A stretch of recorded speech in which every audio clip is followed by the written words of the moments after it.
السلام علیکم ورحمۃ اللہ وبرکاتہ۔ آج میں آپ کو غصہ ٹھنڈے کرنے کا وظیفہ بتانے جا رہی ہوں۔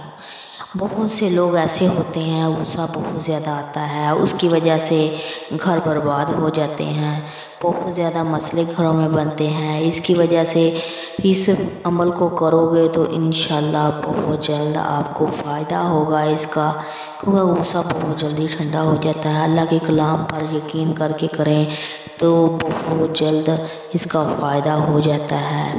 ایسے میاں بیوی میں بھی جھگڑا ہوتا ہے، اور بہن بھائیوں میں بھی جھگڑا ہوتا ہے، ماں باپ میں بھی جھگڑا ہوتا ہے، اور بہت سے لوگ ایسے ہوتے ہیں پریشان ہوتے ہیں کہ وکیل کے پاس جائیں تب فیصلہ نہیں ہوتا، اور جج کے پاس جائیں تب بھی اچھا فیصلہ نہیں ہوتا۔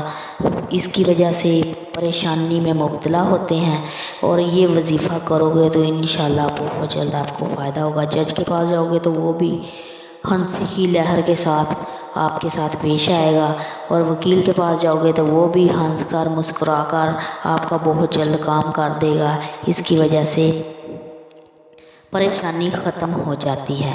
اب یہ آپ کو میں بتاتی ہوں غصہ ٹھنڈا کرنے کا وظیفہ۔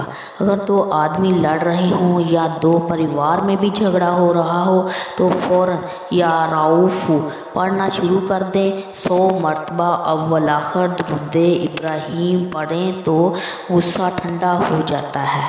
یہ ہے غصہ ٹھنڈا کرنے کا وظیفہ۔ آپ اس عمل کو ضرور کریں۔